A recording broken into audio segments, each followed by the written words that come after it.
Salam sejahtera Malaysia, denyut nadi suara rakyat bergema di channel ini. Untuk mendapatkan berita terkini, jangan lupa untuk tekan butang subscribe, like dan share. Malaysia kita punya, cintai Malaysiaku, kita jaga kita.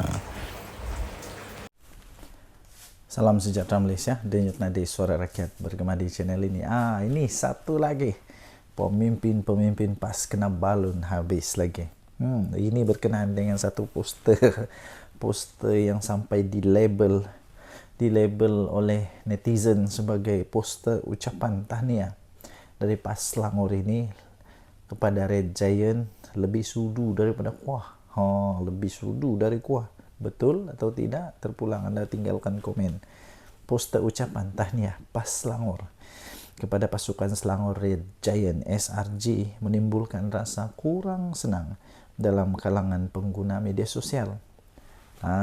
Poster ucapan tahniah itu terpampang wajah pemain dengan menggunakan warna monokrom yang dipudarkan.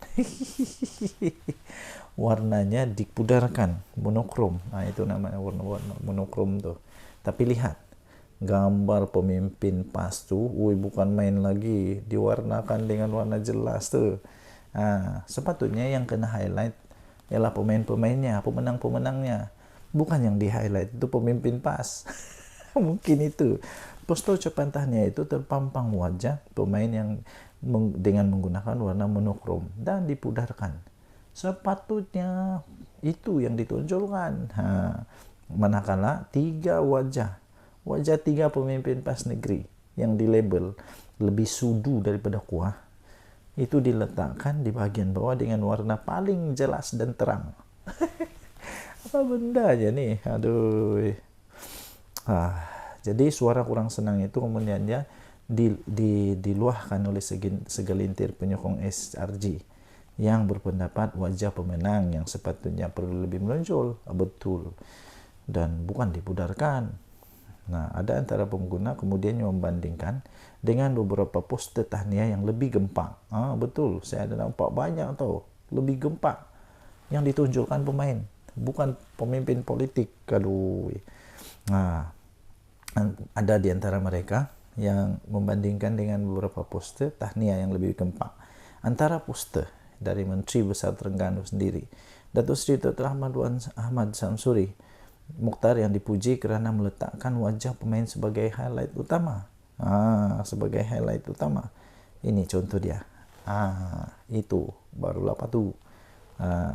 Sementara itu ada yang bergambar isu poster terbabit tidak perlu dibesarkan kerana ia sekadar poster ucapan tahniah. Namun ramai yang lebih beranggapan poster itu lebih kepada mahu tumpang glamour.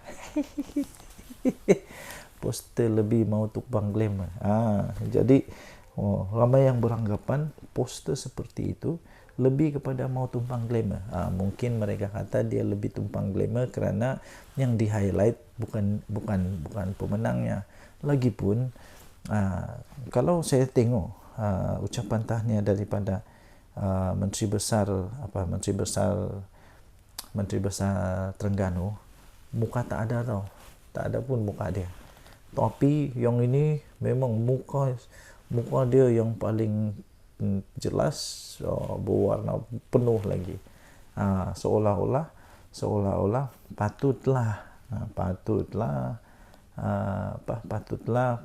ramai peminat kepada SRG ini kata mereka mau tumpang glamour saja. So apa pendapat anda boleh tinggalkan komen. Denyut nadi suara rakyat bergema di channel ini. Jangan lupa untuk tekan butang subscribe, like dan share. Malaysia kita punya, cintai Malaysiaku, kita jaga kita. Bye-bye. Salam sejahtera Malaysia, denyut nadi suara rakyat bergema di channel ini. Tuan-tuan dan puan yang dihormati sekalian, kita tahu sekarang ni ada satulah gerakan disebut sebagai gelombang selamatkan Malaysia. Pertama sekali saya fikir juga, apa sebenarnya yang mau diselamatkan oleh mereka ini?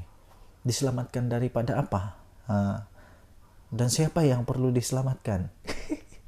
Siapa yang perlu diselamatkan? Rakyat okey saja. Rakyat okey saja. Tapi yang perlu diselamatkan siapa?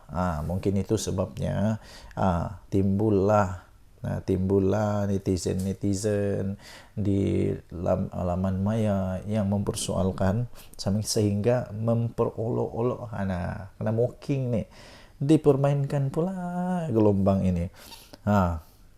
Sampai yang syoknya nih, ada dia punya dia punya poster dia bilang gelombang selamatkan anak menantu.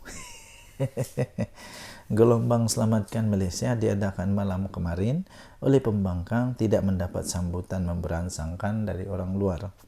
Hantaran Facebook berupa poster yang diwar-warkan oleh Ketua Pemuda PN Ahmad Fadli Syari mengenai program itu hanya mengundang kecaman pengguna media sosial. Mereka mengumpamakan program itu sebagai gelombang selamatkan anak menantu. Aduh, siapalah yang terasa pedas nih. Program gelombang selamatkan anak menantu. Ia rentetan daripada kes menantu kepada beberapa pemimpin tertinggi Perikatan Nasional yang terpalit dengan kontroversi penyelewengan. Beberapa foto program yang berlangsung di sebuah dewan beredar di media sosial. Penyokong mengatakan program itu full house, dihadiri orang ramai sehingga memenuhi dewan. Namun melihat jumlah kehadiran yang dikatakan sekitar 200 orang sahaja, ramainya 200 orang, netizen mengatakan ia seperti perjumpaan ahli-ahli PAS saja. Ahli-ahli PAS saja, mana yang lainnya? Takkan gelombang selamatkan Malaysia dihadiri 200 orang dan ahli PAS saja. Macam mana tu? Ini satu antaran nih, full house gelombang selamatkan Malaysia, dia kata. Tapi bila dilihat hanya lebih kurang 200 orang dan semuanya macam ahli PAS saja. Menurut laporan inilah. Ketika ini peranan pembangkang yang mahu selamatkan Malaysia pula dipersoalkan kerana kumpulan itu lebih banyak meninggalkan sidang parlimen ketika isu-isu besar berlaku. Mereka tidak pula berbahas dengan baik, malah ketua pembangkang sering dilabel lemau kerana tidak berani berhadapan dengan Perdana Menteri. Sewaktu sesi pertanyaan Perdana Menteri. Seorang penyokong tegar BN pula berkata ceramah kemarin langsung tidak menyentuh tentang usaha menyelamatkan Malaysia, tetapi banyak menyerang UMNO. Komen dia, aku tengok ceramah himpunan gelombang selamatkan Malaysia semalam bukan pasal nak selamatkan Malaysia pun, dia kata. Semua berceramah dok mengatakan UMNO saja. Semua cerita terkini dalam UMNO depa dok jajah malam tadi, katanya. Obses betul dengan depa dengan UMNO ni. Crowd hadirin pun tak ramai, sedih. Ciap individu bernama Tun Carlos. Tun Carlos ni saya selalu tengok juga. Okey, anda boleh lihat laporan ini di harapandaily.com. Gelombang selamatkan Malaysia dipermainkan oleh netizen. Kita jumpa lagi. Bye-bye. Ini betul tepat sekali. Sebelum tu, terima kasih kerana terus bersama dalam channel ini. Bagi anda yang pertama kali, sila tekan butang subscribe, like dan share. Okey. Ada pernah peribahasa cikgu saya dulu ajar. Mengajar etik berenang pertama. Kedua, seperti ketam mengajar ketam yang lain berjalan lurus. Dan paling teruk sebenarnya ialah ada satu istilah cermin rosak. Cermin rosak ni begini. Dia cuba nasihatkan orang lain tapi dia itu lebih teruk. Ada lagi satu. Dia suka sangat menyibuk tentang orang lain.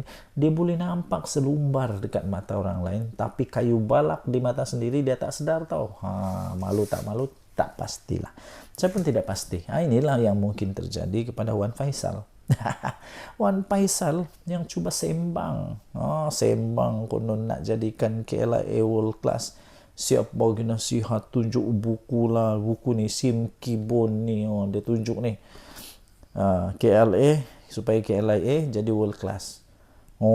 Banyaklah dia tapi Dia tidak ingat, sepatutnya kasih nasihat dulu kerajaan di mana-mana yang berlaku lah. Tapi yang dalam case ini disebut di sini KLIA World Class, tapi stesen bus KB macam bengkel saja. Apa hal? Ada gambar tu tahu. Oh, ahli parlimen macam Wan Ahmad Faisal, Wan Ahmad Kamal menjadi bahan sindiran ramai selepas beliau cubalah mengajar kerajaan sekarang ini bagaimana untuk menjadikan lapangan terbang antarabangsa KLIA bertaraf dunia. Huyo, bertaraf dunia. Tapi dia lupa. Beliau ketika sidang Dewan Rakyat baru-baru ini membawa buku biografi mendiang Sim Kibun. Bapa kepada kejayaan lapangan terbang Changi, meminta kerajaan belajar daripada usaha mendiang. Katanya resepi untuk menjayakan lapangan terbang terkenal itu bukan di atas tangan GIP atau BlackRock. Yalah, betul lah. Tapi menggunakan pengalaman dan kepakaran sendiri. Saranan itu ibarat menyerang diri sendiri pula. Malu. Apabila ramai terus mempersoalkan apalah yang sudah dia lakukan untuk membangun stesen bas di Kota Baru. Tempat sendiri. Terminal bas sementara itu sehingga kini masih digunakan walaupun kekurangan berbagai kemudahan menyebabkan lokasi tersebut dianggap antara lokasi pengangkutan awam yang ketinggalan zaman. Atas sebab itu atas sebab itu ramailah menyarankan agar Wan Faisal ni menaik taraf dulu, kasih naik taraf dulu stesen bas KB sebelum berani untuk mengajar kerajaan naik taraf KLIA. Lama. Antara komen yang syok saya baca ni. Sebelum Wan Faisal nak cuba ajar, hendak jadikan KLIA World Class, apa kata kau usahakan dulu stesen bas Kota Baru supaya ada rupa bas stesen bas. Kemudian baru cerita teori kau di parlimen. Kemudian ada lagi orang bincang masalah MAHB, dia bincang masalah stesen bas. Aduh. Ya, kemudian dibalas pula semula oleh pengguna X. Ya, tersebut dengan ringkasan paling mudah untuk difahami. Wan Faisal ceritanya macam ini. Kalau stesen bas yang mudah macam ini pun kamu tak reti nak urus, bagaimana kami nak percaya kamu boleh uruskan airport pula? Betul. Kalau stesen bas pun tidak dapat diurus, tak reti nak urus stesen bas yang kecil itu, tak dapat nak urus. Ini janganlah cuba-cuba untuk urus airport pula. Perkara itu kemudiannya disokong oleh ramai kerana bagi mereka pemimpin sepatutnya membuktikan kemampuan mereka dengan menggunakan stesen bas KB dengan membangunkan stesen bas KB yang berbelas tahun ketinggalan. Apa kata Wan Faisal? Hadam dululah komen-komen netizen ini. Barulah cuba-cuba untuk ajar kerajaan. Okey, kita jumpa lagi. Bye-bye. Salam sejahtera Malaysia.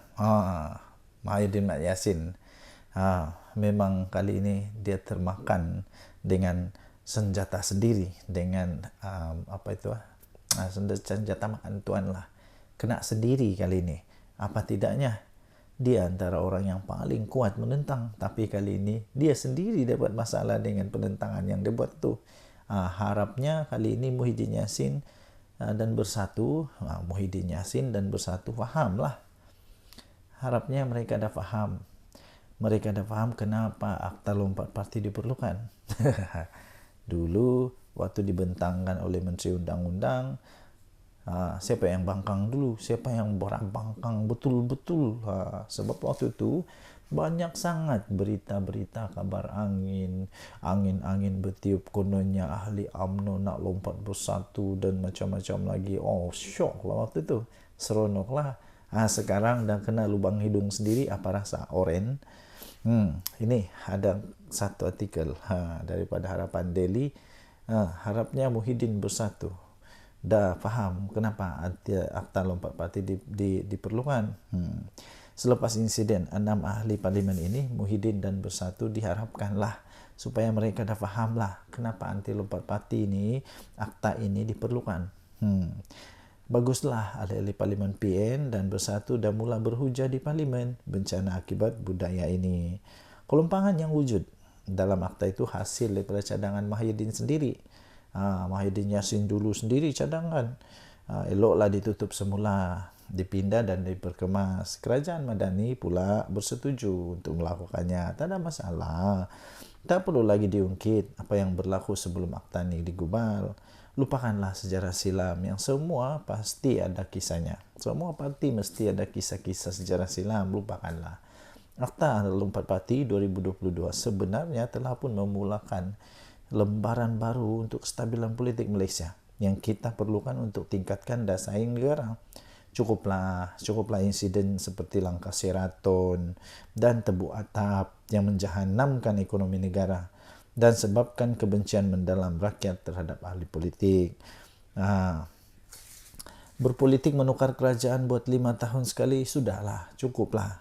Berpuluh-puluh juta ringgit wang negara yang nak dibelanja untuk 6 PRK ini boleh dialihkan untuk bantu rakyat. 6 PRK yang nak dicetuskan ini hanya memenuhi ego pemimpin-pemimpin politik dan bukan isi kekosongan akibat daripada kematian wakil rakyat. Ini lebih pada sabotaj ekonomi dengan mengganggu kestabilan politik negara pada waktu pelabur mencurah-curah masuk ketika ini, apatah lagi rating kita dah semakin naik. Kata ringkas tapi betul cukup bermakna. Saya setuju nih. Cukuplah, sudahlah. Harapnya selepas ni Widin Yassin dan bersatu fahamlah. Hidup ini macam roda. Kadang-kadang kau di atas, kau tidak mau yakin sangat. Nanti bila sudah masanya, bila sendiri terkena, macam-macam lah. Lepas tu cerita lain, buat lain cerita lain. Bila terangkan kepada orang lain, lain ceritanya. Seolah-olah semua salah orang. Yang sebenarnya siapa yang bersalah. Okey, tinggalkan komen anda. Jangan di Suara Rakyat bergema di channel ini. Jangan lupa untuk tekan butang subscribe, like dan share. Malaysia kita punya, cinta Malaysia ku, kita jaga kita. Mari kita jaga sama-sama negara kita supaya aman, damai, harmoni dan terus diberkati oleh Tuhan. Kita jumpa lagi. Bye-bye. Salam sejahtera Malaysia. Denyut nadi Suara Rakyat bergema di channel ini. Nampaknya video-video saya yang saya beri tajuk Muhyiddin, minta maaf, yang saya beri tajuk Muhyiddin naik jadi Perdana Menteri, Datuk Seri Anwar Ibrahim tumbang, itu paling banyak mendapat tontonan. Dan rupanya daripada itu saya dapati memang ramai sangat yang mau tengok Muhyiddin Yassin jadi Perdana Menteri sekali lagi. Saya pun hairan. Kenapa sebenarnya ada orang mau Perdana Menteri sekali lagi Datuk Seri Tan Sri Muhyiddin Yassin? Pada pendapat saya, bukan tidak boleh dia jadi Perdana Menteri sekali lagi, boleh saja. Tapi persoalannya ialah kenapa perlu dia lagi? Bukankah ada lebih ramai yang lebih bagus dan sebagainya? Dan yang paling tepat ialah dia tidak akan jadi Perdana Menteri lah. Dia tidak akan jadi Perdana Menteri untuk kali kedua dalam masa yang singkat-singkat ini, tidak. Kerana tren sekarang saya lihat Tan Sri Muhyiddin Yassin tidak akan mendapat sokongan untuk jadi Perdana Menteri bagi Perikatan Nasional. Lagipun seperti yang kita tahu, PAS pun pernah sudah menyatakan bahawa mereka pun ada calon Perdana Menteri pada pilihan raya yang lalu, iaitu calon mereka tidak lain tidak bukan Menteri Besar Terengganu. Dan itu sendiri pun dipersetujui atau diperakui oleh Tan Sri Muhyiddin Yassin. Dia juga memperakui bahawa Dr. Sam itu, iaitu Menteri Besar Terengganu itu, memang mempunyai kualiti, memang mempunyai kelayakan untuk jadi Perdana Menteri. Habis kalau sudah begitu, mahukah PAS membiarkan begitu saja jawatan Perdana Menteri jatuh kepada Bersatu yang tak kuat mana sekarang ini, yang ramai orang kata Bersatu sekarang ini hanya berharap kepada kekuatan daripada PAS. Yang ramai orang kata Bersatu ni hanya melukut di tepi gantang, hanya mengharapkan kekuatan daripada PAS. Kalau ada pilihan raya pun, kemenangan-kemenangan daripada Bersatu itu pun hanya kerana ihsan, bantuan, kerjasama dengan PAS. Cuba kalau tidak ada PAS, boleh menang ke Bersatu? Dan lagi, saya fikir Tan Sri Mahidin Mak Yassin sepatutnya memberikan peluang lah kepada yang lain. Walaupun dia secara tradisinya memanglah semua yang menjadi presiden atau bukan presiden, pengerusi kepada satu gabungan parti politik itu, Perikatan Nasional, contohnya ialah Mahidin Mak Yassin. Secara tradisi, pengerusi itulah yang jadi calon Perdana Menteri. Tapi persoalannya, mahukah lagi PAS Mahidin Mak Yassin jadi Perdana Menteri, yang menyebabkan PAS hanya sekejap saja berada dalam kerajaan. Sekejap saja dalam kerajaan, lepas itu tumbang. Tumbang kerana nampaknya Mahidin Mak Yassin didakwa telah pun gagal menjalankan tanggungjawabnya sebagai Perdana Menteri. Mahukah kita Perdana Menteri kita sekali lagi yang tidak pun pandai bercakap secara live, yang mahu dirakam dulu, takut untuk live, takut untuk jawab wartawan, mahukah begitu? Itu soalan-soalan yang kita boleh pertanyakan. Apapun sebenarnya, kalau memang Mahidin Mak Yassin jadi Perdana Menteri sekali lagi, itu bagus, tidak ada masalah. Yang penting pastikan kali ini kerajaan yang betul-betul nanti ni betul-betul yang bagus lah. Tidak ada lagi sakau menyakau sampai anak menantu yang lari ke luar negara tidak berani balik Malaysia. Jangan ada macam itu lagi. Berhentikanlah perkara-perkara begitu. Okey, dan Nadi Suara Rakyat bergema di channel ini. Jangan lupa tekan butang subscribe, like dan share. Bye-bye.